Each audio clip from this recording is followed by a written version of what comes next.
Hey guys, welcome back to Arry The Stag. TR Tony here with Gary and Jack. And we've just bumped into these guys because they're just here to pick up their beautiful Triumph Stag. It's been in for a few things which I'll let the guys explain in just a minute. Yeah, beautiful day, sunshine, blue sky. What a day to be out and about in a Triumph Stag. Just take a look at this, isn't it marvellous? And absolutely fantastic. Right, just want to talk us through then, Gary. What's okay? So interior. Yeah. It's had a whole new leather interior fitted. Yeah. New walnut dash. I've replaced a number of the dials. Yeah. That weren't working, and also replaced all the dash lights with LEDs. Right. Okay. That's been worthwhile. Oh yeah. Yeah. LED I can upgrades. actually see them at night now. You can see it at night now. It's got the better car lighting package that it's got quad lights now. So okay, yeah, I've got all four on with dip.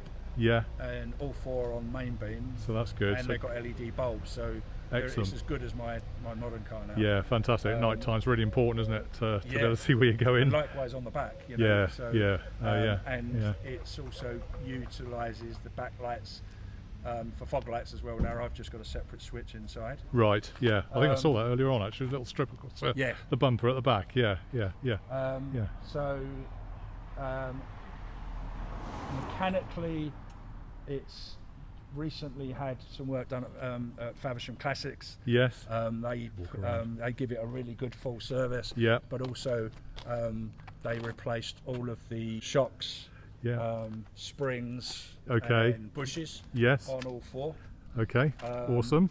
Done a brilliant job. It was whilst I was there that I was told that basically the engine was. It needed a rebuild. Yeah. But I also had a few months ago, Clive Tate fitted the Jaguar 4-speed box, which is absolutely transformed. Yeah, but it has. Yeah, because it always hunts in that third gear, doesn't it, on a ball corner? It's unreal how much of a difference it's made. Yeah. I was in an RN, whether to or not, because it's an expensive upgrade, but it was definitely worth it. Yeah. The revs came right down. It's a pleasure driving on the motorway. Right. Now. Yeah. Fuel consumption's so much better. Yeah. It's smooth. It's almost seamless as the gear changes. Yeah. And then so Faversham Classics told me that the engine was bad. Yeah. Okay. Right. And they could do a rebuild, but it wouldn't be until the winter. No. Autumn. Okay. I had no oil pressure at idle. No. Okay. It actually sounded and drove. Yeah. Really nicely. I wouldn't have known. No. Other than the giveaway was the terrible oil pressure. Yeah. And they said that it could go on for a few thousand miles, but it could go tomorrow. I didn't want to risk it. No. So I came down to see Paul at Stag Classics. Yeah. He had a look, said, yeah, it's at it. It's at it, yeah. And then the options were to rebuild mine if I was adamant I wanted to keep my engine. Yeah. Which I wasn't particularly adamant because as long as it's got a Stag engine in it, a Triumph Stag engine in it, that's really all that's fine, isn't it? And that's he had a rebuilt engine which he just pretty much finished building. Yeah. It was available. Yeah. So he could do it quick. Very good. And it was still an expensive thing to have done, but it saved me a reasonable amount of money doing it that way. A rebuild of my own engine. Yeah, which obviously you get into all sorts. And I've just come down to pick it up. Yeah, wonderful. And heading back to, I think Jack's going to be following up on the way back, aren't you? Jack, my son-in-law is on the way back. I'm going to sit behind it the whole way. That's right. Listen to the V8 because it sounds amazing. Nothing wrong with that at all, especially on a day like today. I see we're Arry The Stag badged up, so well done, badge of honour. Yeah, inside looks really lovely. So again, very lovely finish on the interior. It's got the radios out at the moment because I've sent it off to get it checked because it's one of those.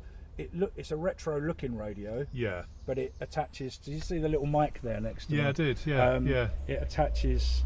So it connects to my phone. Okay. So I can take telephone calls, Bluetooth and stuff, and connect to the music on safely. my phone and that sort of thing. Yeah, but it was playing up a little bit, so I returned it. Yeah. Hence the gloves shoved in the hole. Right. Okay. Actually, looks like you don't need a radio anyway. Really, you do. Being a Mark 1, it didn't have hazards. No. Okay. So I've had hazards put in, which I think is quite crucial. sensible these days, isn't it? It is a different driving experience now compared to 40 or 50 years ago, isn't it? Yeah, and you're a lot more likely, unfortunately, to break down in a 50-year-old car. Yes. And I need to let someone, if it's on the road, which has happened to me. Yeah, exactly. Yeah.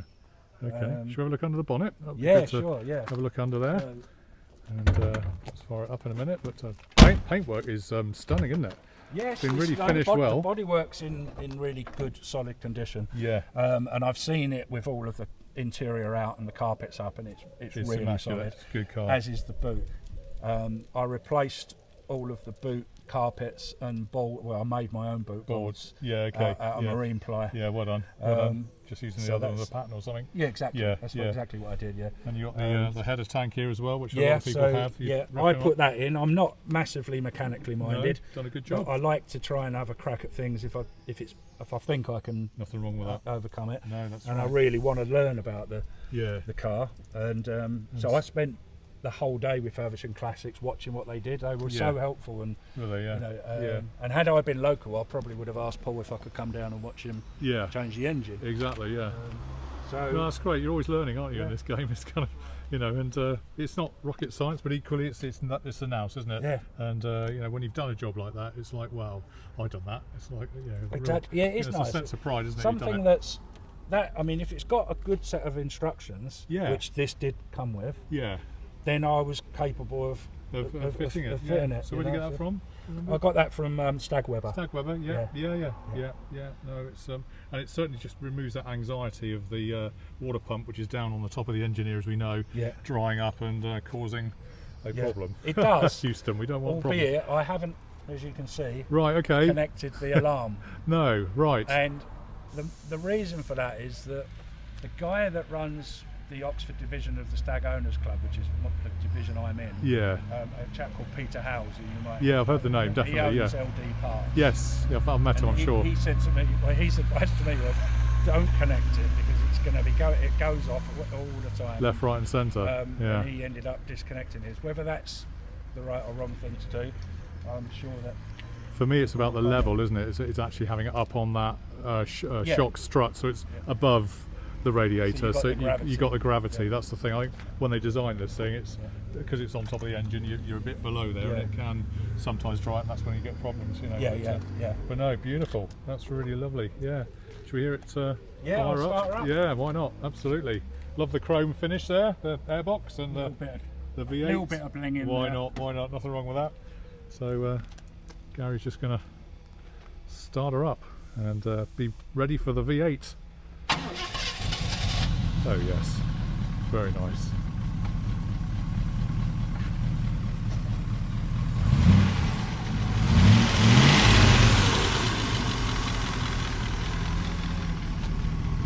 That's beautiful, really nice. Here's the business end, unmistakable Triumph Stag V8 burble. 5 seconds of burble.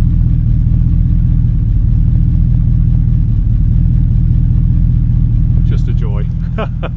There you go. Yeah.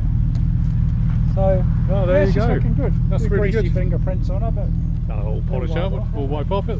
And this, I was looking at this windbreak earlier. So that's a Windesser from Germany. Okay. It's really light. Yeah. As you can see, it fits great, and it's very quick to take on and off. I've not heard of these. Windesser they're called, yeah? Windesser. It's a German company. Okay. Because we've left the EU, they wouldn't post it here. No, okay. So I had to arrange the courier to collect it. Right. But it won't, it's no grief. Yeah, no big deal, just organising. Yeah, it's great, and it's, like I say, it's on and off real quick. Fantastic, yeah. I love the, so you got the wind can percolate through but not blow through. Yeah. Excellent. That's brilliant. So what's your best thing about it, would you say, the Stag guys? What do you like about Stags, ultimately, between you? Got to be a V8 engine. V8 engine. You don't see them much anymore. Everyone's going 1 litres or even electric. Dare we say it. I know. V8s, you just can't beat the sound. Yeah. They're amazing. Yeah, that's fantastic. The soundtrack and just those lines. Yeah. Awesome. Just amazing, isn't it? Yeah. That's great. Okay. He goes. Quick 3-point. Done a really good job.